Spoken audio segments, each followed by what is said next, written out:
début d'hiver, on commence par vider les tuyaux. Tout le réseau d'eau du parc est vidé pour le mettre dit hors gel. Donc ça nous prend quand même un mois de travail.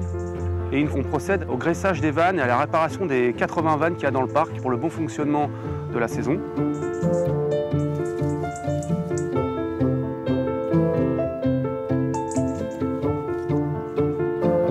Une fois que toute cette période de vannes est finie, on procède à des diverses restaurations. Donc cette année, on a un vase de Neptune qu'on vient de restaurer dans nos ateliers.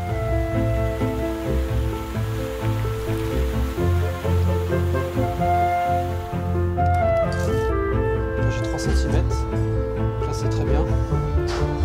Je revérifie juste celui-ci.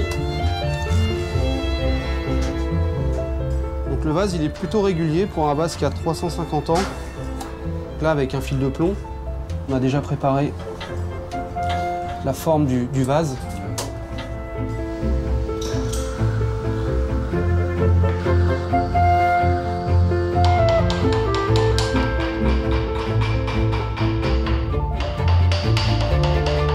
Donc ce qui est intéressant dans ces battes en buis, c'est que le buis, c'est un bois très dur. Du buis, on en trouve dans les bosquets à Versailles.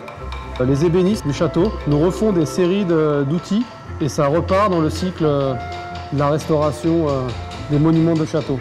1, 2, 3. Là, il est prêt à être reposé. Il fait une centaine de kilos. Donc là, il y a tout un travail de soudure après à faire pour solidariser la cuve, la structure, qui elle aussi est en plomb. Et ensuite, il y a un petit travail de finition à faire à la batte. Ça fait partie d'une campagne de restauration qu'on a commencé il y a une quinzaine d'années. Il doit en rester 1 ou 2 à terminer. Donc le bassin de Neptune, c'est aussi le final des grandes eaux. Et il nécessite 12 personnes pour le mettre en eau. Donc 12 vannes, une ouverture, une fermeture. Donc les vannes sont sollicitées. Donc c'est pour ça qu'on procède à l'entretien tous les ans, graissage, réparation de toutes sortes.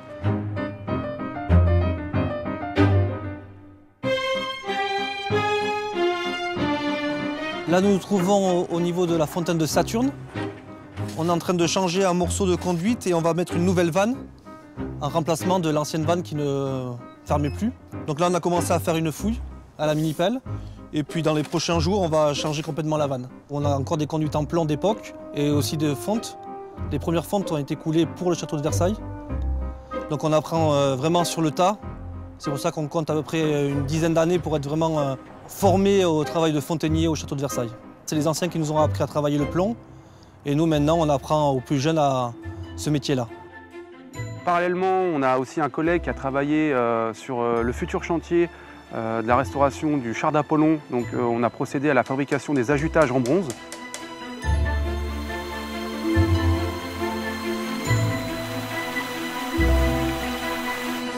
Un ajutage, c'est ce qui donne l'effet d'eau. C'est la partie finale du tuyau, c'est ce qui donne l'aspect.